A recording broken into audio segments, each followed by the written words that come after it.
Dan pemirsa, untuk mengetahui kisah perjuangan para tenaga medis saat ini menangani pasien corona, kita sudah terhubung dengan Nur Cahyo Sasongko, perawat Rumah Sakit Karya di Semarang, dan Syarifah Aini, perawat RSUD Cibinong. Selamat sore, Mas dan Mbak.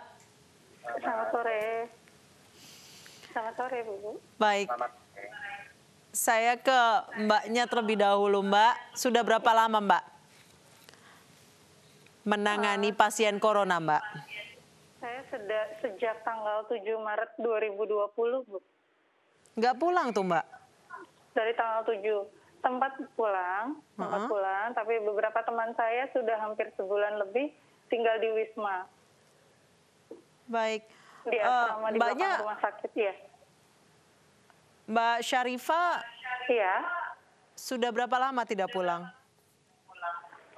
Kalau saya masih pulang pergi, Mbak, kebetulan rumah dekat dengan rumah sakit.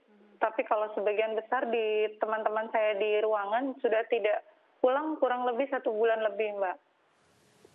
Baik, kalau Mas Nur Cahyo, Mas Nur sudah berapa lama bertugas merawat pasien COVID? Sejak dari Januari awal pertama kali masuk ke Jawa Tengah ya. Sejak berapa, Mas? Mohon maaf. Sejak dari Januari, bulan Januari, awal pertama kali corona itu masuk di Jawa Tengah.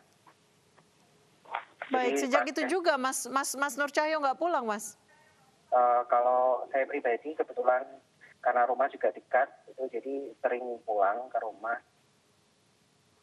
Baik, kayak Mas Nur Cahyo, Mbak Syarifah, setiap pulang ke rumah dengan riwayat Anda setiap hari memiliki kontak langsung kepada pasien positif COVID-19. Was-was nggak sih, Mbak, Mas? Takut nggak sih pulang ke rumah?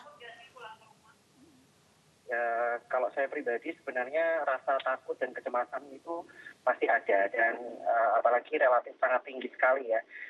Di dalam benak kita, dalam hati kita tuh juga sangat takut apabila nanti suatu saat bisa menularkan kepada keluarga, apalagi istri dan anak-anak di rumah gitu. Akan tetapi dari kita sendiri kita sudah melakukan kewaspadaan standar, kemudian untuk melakukan APD, cuci tangan dengan lengkap. Insya Allah ya kita berpasrah kepada Allah, pastinya akan diberikan perlindungan seperti itu. Dan pastinya setelah habis jaga biasanya saya pribadi itu sebelum pulang ke rumah, mandi dulu di rumah sakit 3 kali, banyak 3 kali bilasan, kemudian nanti sampai rumah juga mandi lagi, baru nanti kita kumpul sama keluarga dan anak-anak seperti itu. Baik, Mas Nur Cahyo punya anak kecil kebetulan ya? Ya.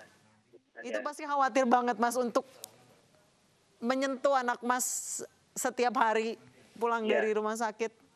Iya. Kalau Mbak Syarifah sendiri seperti apa? Setiap harus pulang ke rumah? Setiap pulang ke rumah?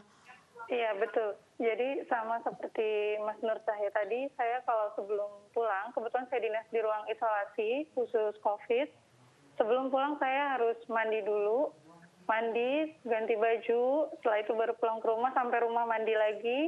Setelah mandi, ganti baju lagi, baru saya berani pegang anak saya. Kebetulan di rumah juga saya punya anak kecil baru umur 4 tahun. Jadi saya agak-agak was-was kalau misalnya pulang takut membawa virus dari rumah sakit. Jadi takut menularkan ke suami atau anak saya di rumah. Jadi memang kita harus menerapkan standar kewaspadaan untuk infeksinya ya.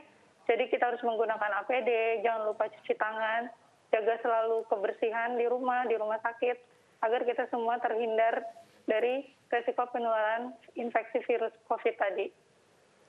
Baik, Mbak Syarifah dan Mas Nur Cahyo ini sama-sama punya anak kecil. Namun saya ingin nanya ke Mbak Syarifah.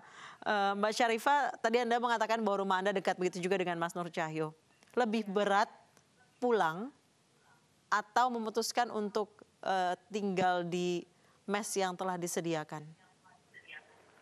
Sebenarnya kalau untuk lebih berat untuk pulang sebenarnya.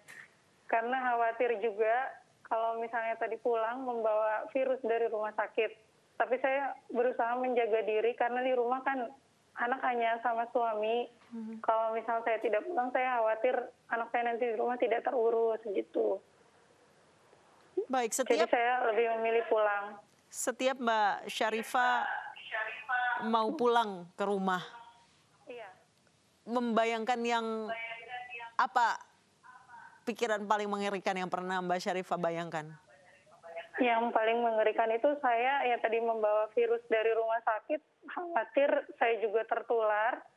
Terus nanti saya di rumah takut menularkan kepada anak saya sendiri. Kebetulan anak saya kan masih kecil, masih umur 4 tahun. Jadi sesampainya di rumah pun saya masih jaga jarak sama anak saya. Jadi tidak seperti biasanya datang langsung bisa peluk, bisa bermain.